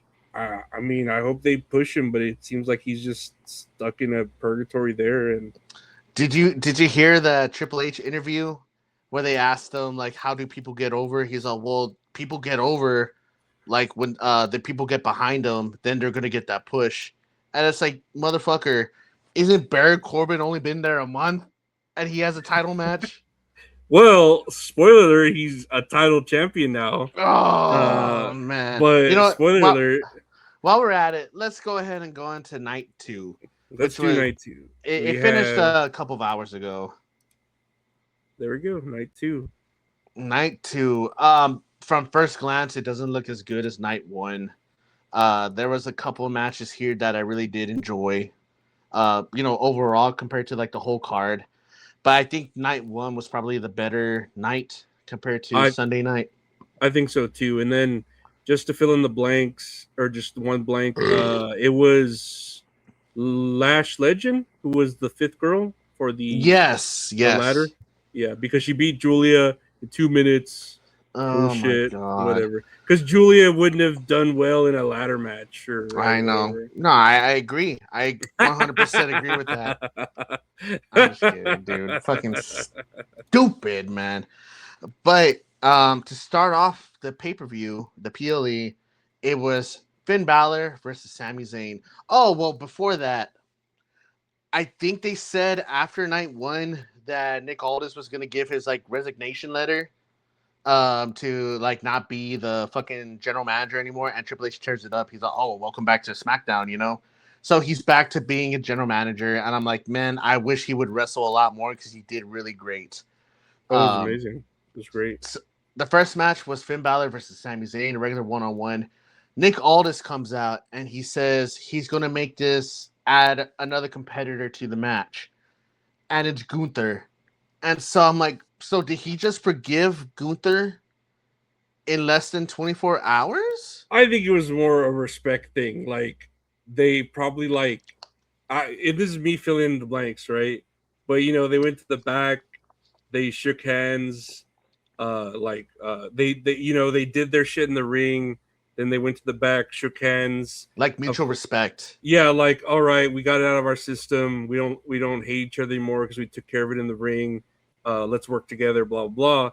And then of course Aldis went to Triple H and was like, oh, I'm gonna resign. He's like, nah, you're my GM, the new era. And Yeah, you're gonna get pushed because all people who get pushed Oh, are the shit. good ones, and so that's why Nick Aldis is like, you know what? I'm adding another person. I'm adding Gunther, and then they like look at each other, and then they shake hands, and Gunther's like, haha, yeah, he's like, Did they shake like, hands when he came out? yeah, they did shake hands when he came out. Wow. Yeah. I didn't even see that, man. I was Yeah. thinking my notes. I was like, why is Gunther in this match? I thought it was forget pretty about cool. Yeah, he just like That shook makes hands with him. sense. He shook hands with Okay. him like, all right, man, like we got it out of our system. Go fucking Dude. make money. And this whole time, Sami Zayn is in the ring and he's fucking livid, He's right? furious. He's pissed off.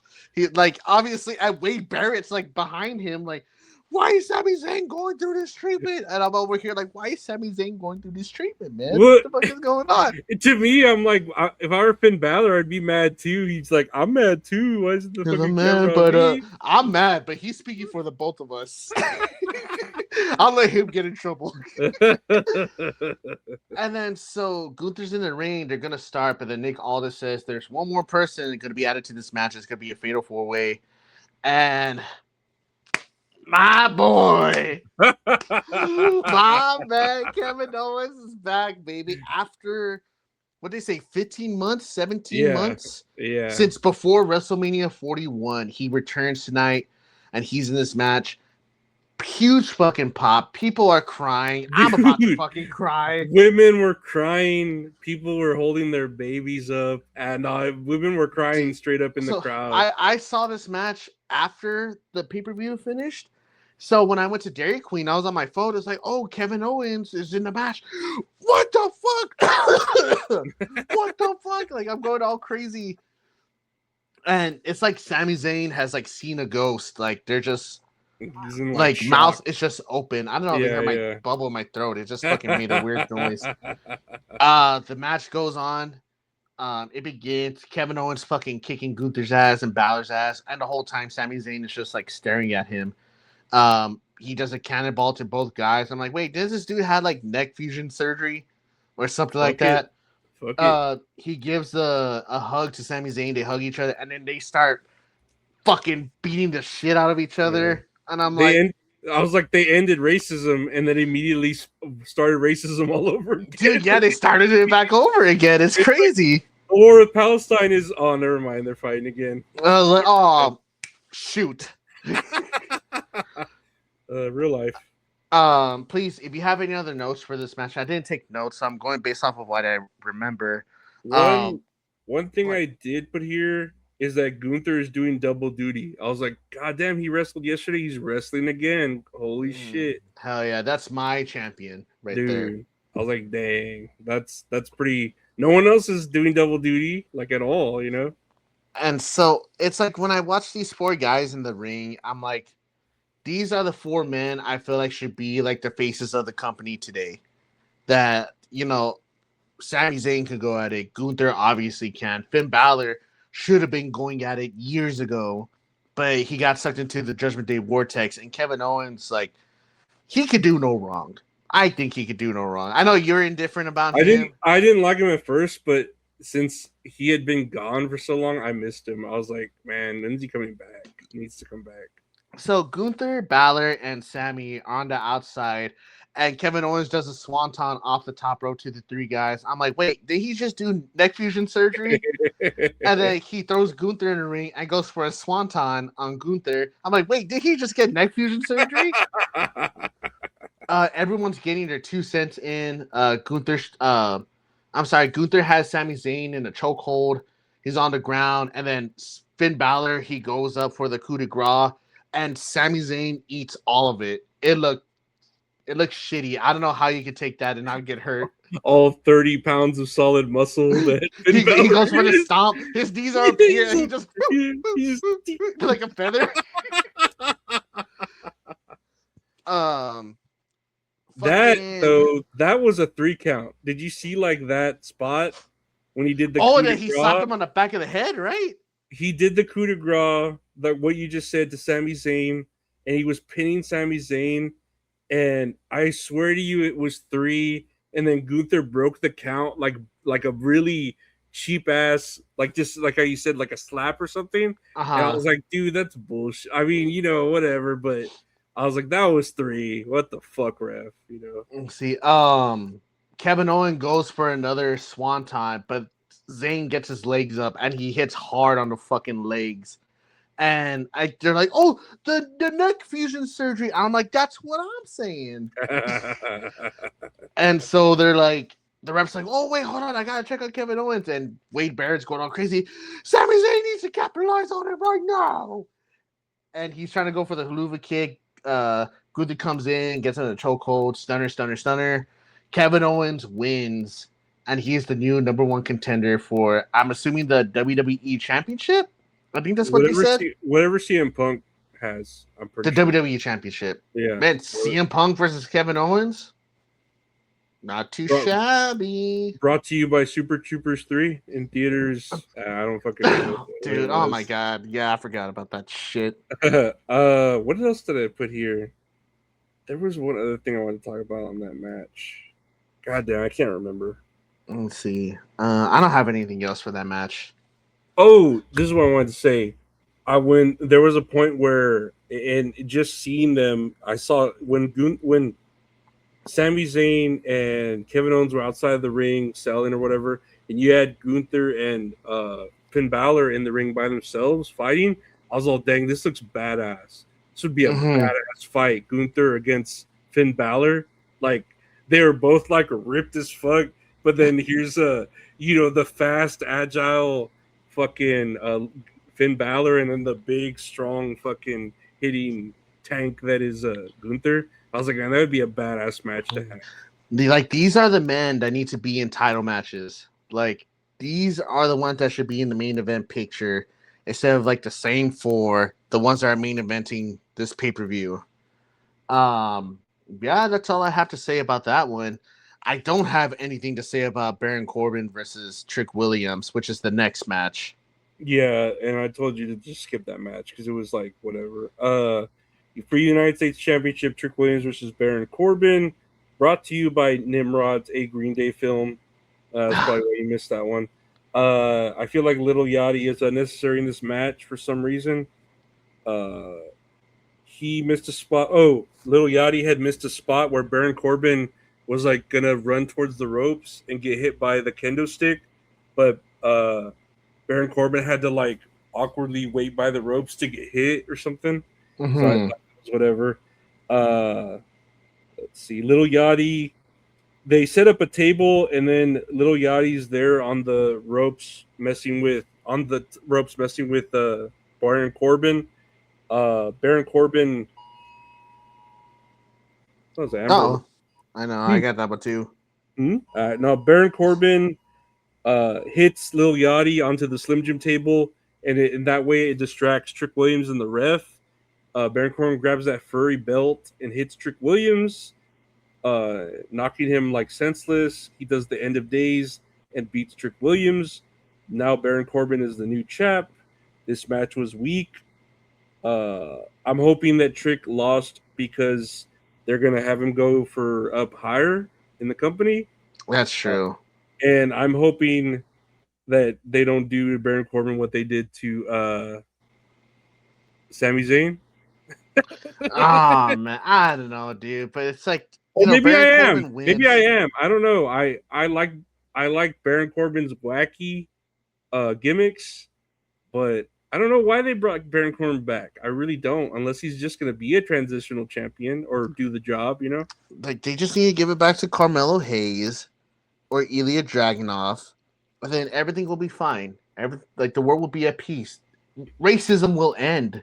Dude, that's all I keep saying. Carmelo Hayes was doing great until I don't want to say until Trick Williams showed up, but because I like Trick Williams a lot. I think he's like the next biggest thing, but he really like sucked all the energy from Carmelo Hayes. Mm-hmm. He really did, because Carmelo Hayes was doing badass, and then that happened.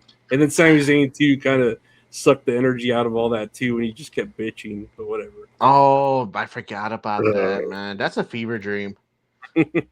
Whatever. The third match was the women's ladder match, if I'm correct, right? Mm-hmm. And that was with Charlotte Flair, Jade Cargill, Tiffany Stratton, Chelsea Green, and Lash Legend, the 5 ladies in this match. And spoiler alert, this was not a good match. No, It was not a good match. I only have a few notes here. It's like their Lash Legend is tossing everybody around at the beginning of the match, but it's like we're saying like our gripe with the match, and it's nothing against their like the ladies and like their physique or anything. I don't mean it in a negative way, but it's like they're larger frames, you know, and I don't oh think my they should god, be. that's such a negative thing to say. Whoa, Lorenzo, please stop. No, How but dare you? like for them to be in a ladder match where it's like, you know, very high risk that, you know, like for example, Last Legend looked like she didn't want to jump off the ladder like when it was tipping over. Like she'll take a step down and then like hop down and like hit the rope and sell it. But there was also a spot where Charlotte's hanging from the rafters and she's expecting Jade Cargill and Lash Legend to like catch her. And they kind of don't, and she lands on the bad knee. I'm not saying she tweaked it or anything, I don't think but, so. But it looks yeah. scary. Like it's very, and it's like we're talking about. It's like they got so many other on the roster that they can put into this match. You got Julia, you got Candice LeRae, you got Michin, like Chelsea Green. I feel like she did belong in this match, and you can have.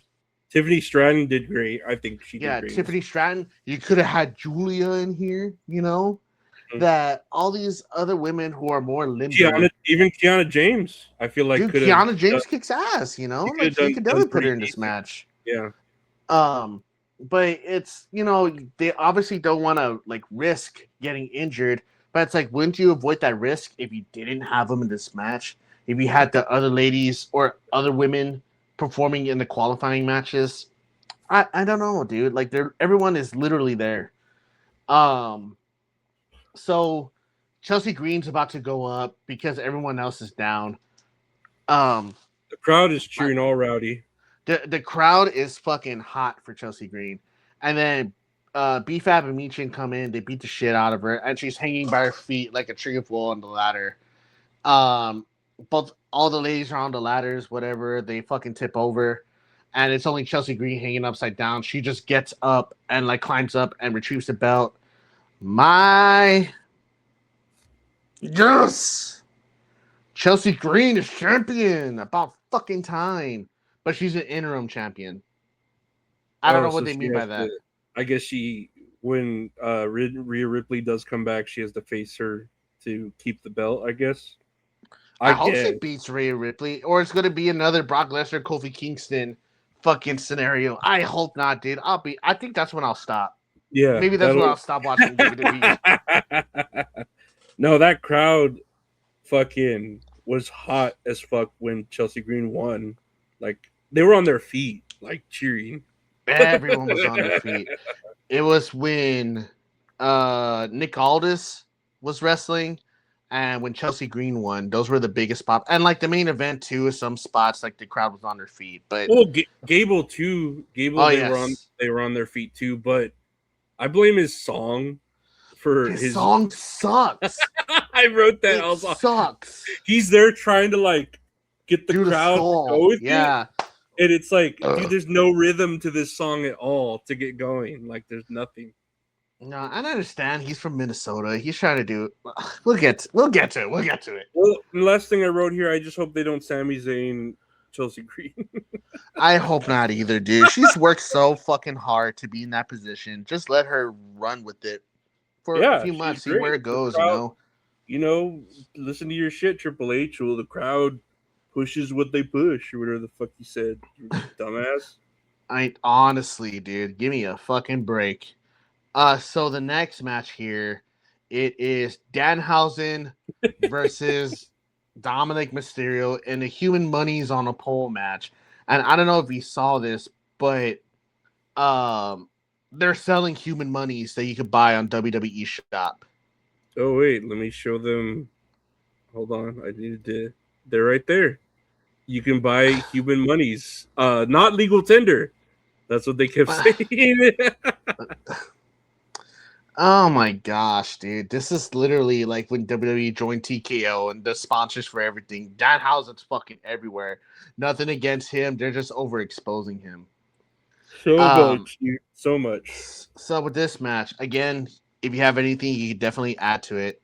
My wife took notes for me when I went to go pick up Okay. Dairy Queen. So these are her notes. The Curse Father Part 2, Godfather parody for the vignette. Dominic Mysterio has cow pants. Okay. Bag of money literally hanging off of the pole with a comical drawing of a dollar sign. That's what I wrote too. A bag with a dollar sign written on it. That's what I wrote too. Danhausen mobile. Danhausen, the new John Cena, because she said that Danhausen was like high-fiving the kids. He gave a cape to one of the kids and stuff. I'm like, you know what? That's cool. She Could puts happen. match starts. Great slide by the referee when both guys are down.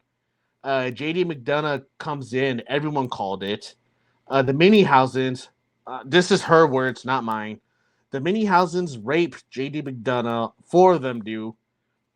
The Minis get chokeslammed maybe too hard. Oh, I wrote that down. Dude, McDonough. I didn't see this rape part that was spoken of. I don't know. I gotta go back and watch this. Yeah. Now I'm like, did I fucking put my head down when there was a raping going on? Dang. But McDonough did a rowdy choke slam to one of the minis, and to where the ref like went and checked on the mini because it was fucking really. He like fucking like slammed him down, and he just hit the ground hard. I was like, God damn, that was a rowdy choke slam. Oh man, I need to go back and I don't know. I don't think I'm gonna go back and see it. Hopefully somebody talked about it. The Toritohausen takes down JD McDonough with the DDT. It takes a stack of 2 Minihausens for one to get up and almost get the money off the pole. Mm-hmm. She goes, I believe in Joe Hendry.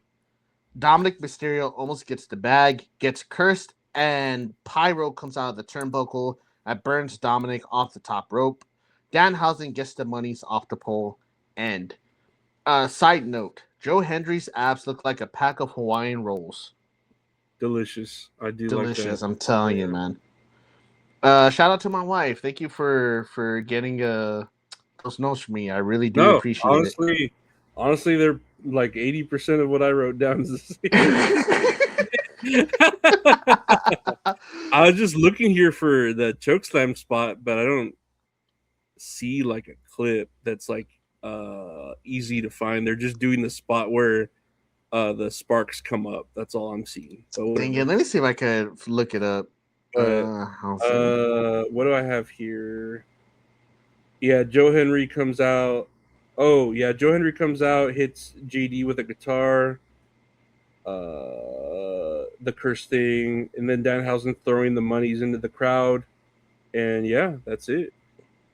That is essentially that match. It was, I don't know, it was a match, I guess, you know. Yeah, no, I'm not seeing anything about this chokeslam. Yeah, it was pretty rowdy though. Like we'll find it if I find it, we can watch it like the next week or something. But it was a rowdy slam. Like holy shit. Next match, the second before the main event, Chad Gable versus Penta for the Intercontinental Championship. Michael Cole is mentioning Gable's family is at ringside. He has to win, right? That Chad, not just his family, his grandparents, his friends, his kids, his wife, his high school teacher. Huge pop for Chad Gable while he's doing the skull chant. His music sounds super fucking AI. And while he's trying to do the skull chant, I don't know if anyone knows, but like for the Minnesota Vikings, the NFL team, they do that. One person claps and everyone follows them.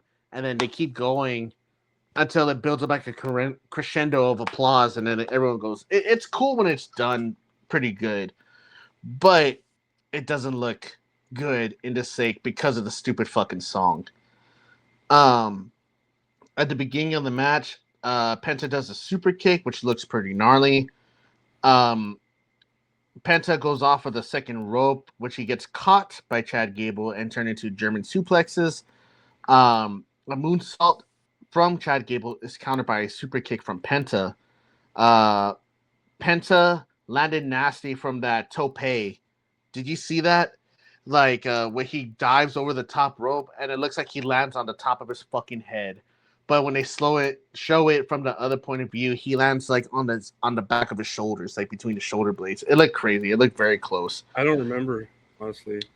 Slap, slap, slap, clap, clap, clap. They're slapping the shit out of each other. Gable's bleeding at this point.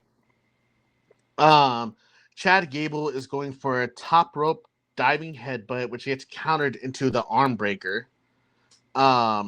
A Mexican Destroyer counter to an ankle lock, which looks sick. Chad Gable goes for a German on the apron. Then he goes for a moonsault to the outside and then connects with the flying headbutt, but he kicks out at 2. Penta does a Mexican Destroyer on the apron. He kicks out at 2. And then he goes for the ankle lock. Chad Gable taps out Penta. Gable wins, coming full circle. His shitty AI song is playing. He's crying. They had me, right? Like, I'm rooting for Chad Gable. Like, I'm glad he has the belt. Me too. After the match, Penta gives him the belt, puts it on him, ending racism right then and there. Beautiful. The family comes in and they celebrate. His son's dressed up in a wrestling singlet, like just like him. It's fucking adorable. He gets the mic and he's like, "I'm your Intercontinental Champion," blah, blah, blah. And then for some fucking reason, a guy dressed up as the fucking dog from Mug Root Beer shows up and gives 2 root beers to Chad Gable, and he's chugging them like beer, like pouring them all over himself. The moment is fucking ruined for me. He's got that dog in him, Michael or Wade. Like, oh my gosh, shut the fuck up, Michael Cole. Shut up. My notes here, the first half of this match, I just found it kind of boring. And then right when it started to get good, where, they started doing like the destroyer outside of the ring and the suplex and shit. And then Gable gets him in the ankle lock and Penta taps out. I'm like, oh shit, that was it? Like, it was a very short match. At least when it started really picking up. I feel like this match should have gone longer. The crowd looks happy that he won, but I think the crowd was way more hyped with Chelsea Green. I feel bad because he's the hometown boy, and they were like way more hyped with Chelsea Green. But I get it. I put that here. Penta showing him respect, hugging him, and ending racism. The whole family comes in. He gets a microphone. He starts drinking the root beers, and he's got that dog in him. So got that dog in him, man. And that's why I was confused too. I felt like with both nights, I was getting the same feeling. If these beginning matches are so short, they're gonna give a lot of time to like the last 2 matches of the night, because I feel like Brock Lesnar and Obafemi should have went longer. I felt like Chad Gable versus Penta should have went longer as well. Like, it was building up and it was getting really good. And like you said, it just ended. Like, that's it? Huh? Yeah. Okay. I was like, dang. It was just getting good and it just ends. Like, okay. I mean, I was happy about the win, but it was just getting good. Okay. Nah. Yeah. I felt the exact same way, but I mean, that's cool for fucking Chad Gable. I'm really glad he finally won. I hope they don't Sami Zayn him. I hope not either. That's all I say for these. Man, I hope they don't Sami Zayn him. I mean, Baron Corbin, I don't really care if they do, because I feel like he just came back to job out to people for some reason, but he's getting paid, so fuck it. So, like, just before we go into the main event, I have the match links for all these matches. The first match, the Fatal 4-Way, was 9 minutes. Trick Williams versus Baron Corbin was 8 minutes. Dominic Mysterio versus Danhausen was 7 minutes. Penta versus Chad Gable was 12 minutes. And then our main event, Roman Reigns versus Seth Rollins, was 34 minutes. It was long. It was a long match. Like 3 times the length, almost 3 times the length as like the second longest match on your card. What are we doing? What are we doing? Yeah, I don't think it needed Oh to go that man. long. I don't think so. Yes, I don't think so either, man. Well, and then I don't think for it being the night 2 main event, it was not as good as like the night 1 main event or even the night 1 pre-main Like, event. yeah, like the Cody and Punk. co-main event. Not co-main event. It wasn't the Yeah, main event, yeah, but it I know wasn't what the you main mean. event. So the main event was Seth Rollins versus Roman Reigns for the Undisputed Championship. Well, no, for the World Heavyweight Championship. I put another vignette for the main event. That's cool. I put, oh look, a Shield entrance, kinda. Seth's costume looks terrible. And I remember my wife and I were watching Seth Rollins come out. We're like, what the fuck is this costume supposed to resemble? Like, I don't know what the theme is. And then Michael Cole, he explains what his costume is supposed to resemble. I'm like, oh, that's cool. I still don't get it. All right. When Roman Reigns comes out, I just realized that I don't know how long ago they did it, but Roman Reigns has his old entrance theme, which is good. When the bell rings, they didn't lock up until 2 minutes after the bell rung. And obviously, it's a Roman Reigns entrance too, so it's going to be fucking 15 minutes. They took a very long time for it to come in. I put it's slow. It's a bunch of acknowledging. Seth Rollins does 3 of the safest suicide dives I've ever seen. He goes for a 4th one, but Roman Reigns stops him. I put this match should have ended by count out by now. Dude, I put that they're in the crowd and there's no count out. What the fuck is going on? What are we doing here? They go into the crowd and they're fighting in the crowd for like a solid 5 minutes. Yeah, And where it's where the announcers are like, man, the refs really giving them a lot of leeway. I mean, this match has got to, what does he say? That's great on the ref because why would you want to stop this fight? Let them fight, you know? Oh my god! But let's stop every other match that has a good build up. I don't. They should have made this into a street fight. Like they, did you see that thing about how the chairs for the night 1 they had the commemorative chairs and it had Cody and CM Punk and it said street fight on the bottom. Oh no shit! Yeah, it said street fight, so people were reporting that it was going to be a street fight, but then it turned out that oh no, it's not a street fight. That was just like an error on the chairs. That's crazy. No, I did not see that. And I was just thinking, I bet you like someone was like, oh yeah, Cody's doing something like Street Fighter, and the guy's like, oh, a street fight, and then he wrote down that it's a street fight. Oh, like, dude, maybe that sounds right. That sounds like it could be true. Oh, son of a bitch, man. I put Seth Rollins using that stand to hit Roman should have ended right there with a disqualification.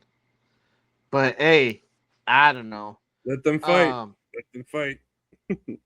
So there was a spot where they're in the crowd, right? And they're trying to do the suplex to each other, but then Roman Reigns does the suplex to Seth Rollins on like that yellow guardrail that covers like the power lines. And like those are hard plastic, and fucking Michael Cole called them steel plates. Or like over the steel, I put those guards that cover the wires are not steel, Cole. I put this. There was a spear that was countered to a power bomb through the announcer's table, and then Roman Reigns does a power bomb to Seth Rollins through the other announcer's table. I remember when Jelly Rolled eviscerated those tables at WrestleMania. Dude, they were like legit cracked, like dude, and they were like sawdust, like just splattered everywhere. Like all the particle board was just fucking everywhere. Dude, it was fucking sawdust. And then so they do the 2 spots on the announcer's table, and now the ref starts counting out. I put now countouts matter. Now whatever. Yeah. Whatever. Seth Rollins does a pedigree to Roman when they get back into the ring. Superman punch, and I put a quote from Michael Cole: "The greatest main event ever in SummerSlam." Okay. Yeah. Cool. The spear is countered into a stomp. Roman Reigns kicks out at 2. They do a superplex, and which is going to turn into the Falcon Arrow, but Roman Reigns counters it to a guillotine. He kicks out of a spear. Rollins spears Roman, but Roman kicks out. And I put in parentheses, he has a better spear than Jey Uso. Roman Reigns ends up doing a buckle bomb to Seth Rollins and a curb stop to Seth Rollins, and then it's another kick out. And it was at this point, I don't know if you remember, but Seth Rollins, I'm trying to remember. You know what? Roman Reigns does the spear. Seth Rollins kicks out. And he's all, no, I'm number one. And like he's talking to himself, right? And like the announcers are quiet, so you just hear Roman talking. I'm like, this is cringe. This is weird. I don't know. And then Seth Rollins does the spear. And then 1-2 kick out. Then Seth Rollins starts talking. Like, oh, like this is my main event, bitch. Like, whatever, fuck you, all this other stuff. You're not the tribal chief, like shield. And then it goes to the spot where they're like looking at each other's face, and then they're doing like the back and forth, and they're still talking, like yelling at each other. I'm like, dude, just fucking fight. Just I understand like it's the main event, whatever, but like Roman Reigns and CM Punk and Mania was way better than this. Because I don't think it was like all this talking that was going on. I don't know. Fucking Michael, piece of shit. No, I don't know, man. I didn't take a sip of water. My throat's dry right now. I don't know, man. I don't know. Where are we at? We already fucking almost. The Dean Ambrose shit. Did it go to yes. the Dean Ambrose shit? Oh my god! Do we have to save notes for the Dean Ambrose shit? Maybe. So I put too much talking. I put, of course, there's another ref bump. They're doing Ambrose's moves now. I don't know if you heard Michael Cole call it, oh, wacky line. Did you hear him say that? I think so, but I didn't think anything of it. I was like, okay, whatever. The move where like Seth Rollins like bounced off the ropes and then he comes back and does the clothesline. That's a move that Dean Ambrose does, but they call it, instead of a clothesline, he calls it a wacky line because Dean Ambrose is so crazy. And I'm like, I put shut the fuck up, Cole. Yeah, he does the wacky line. And then Roman Reigns does like the Future Shock DDT or the double underhook arm. And he mentions Dean Ambrose too. He's like, to the Shield brethren, Dean Ambrose. I'm like, if y'all are gonna mention him now, y'all should have been mentioning him in these vignettes, but y'all are fucking too scared to, y'all pussies. Oh man. The ref takes a spear. Sigh. Hey, look, it's a Shield chair that from like 12 years ago, like Michael Cole keeps bringing out, that ended the Shield 12 years ago. It ends up going to another back and forth. Roman Reigns goes for the spear, but it's countered to a pedigree. He goes for the stomp, but it goes into a spear. Roman Reigns does 3 spears to Seth Rollins. Now the ref gets up, right? Because he took a fucking gnarly spear, and he's out for a long time. So after the 3rd spear, he goes to pin him. The ref comes in. 1, 2, 3. Like if nothing happened. I'm like, Charles Robinson would never. I put Roman wins. He retains. Everyone is making amends at SummerSlam because, you know, they're finally closing the chapter of the Shield, which should have ended 7 years ago. Sure. Okay. But they keep the bloodline open, but they, you know, whatever. Okay. But that was night 2 of SummerSlam. Weaker than night 1. I probably give it like in the middle, like a 5. Yeah, I preferred night 1 way more than night 2 for some. I don't know. It just like, I guess I had lower expectations for both, and night 1 kind of surprised me. And then night 2 was just kind of like, of course this is what happened, you know. I mean, I felt good for Chelsea Green winning, felt good for Gable winning, but I just wish they'd been under better, like, I don't know, better now than, I don't know. It should have been sooner, but yeah, I guess better now than ever, you know. Yeah, I was just looking at my list about like the things I'm complaining about SummerSlam, but I don't even want to go into it because it's a lot. I know it's already getting late, but yeah, we'll save it for like the next video or something. But it was whatever. Night 1 was way better than night 2. Yeah, no, I completely agree. I don't know. Yeah, that was it. I mean, I was trying to think of what. No, that was it because we just watched night 2 and then we just started recording right Yeah. now.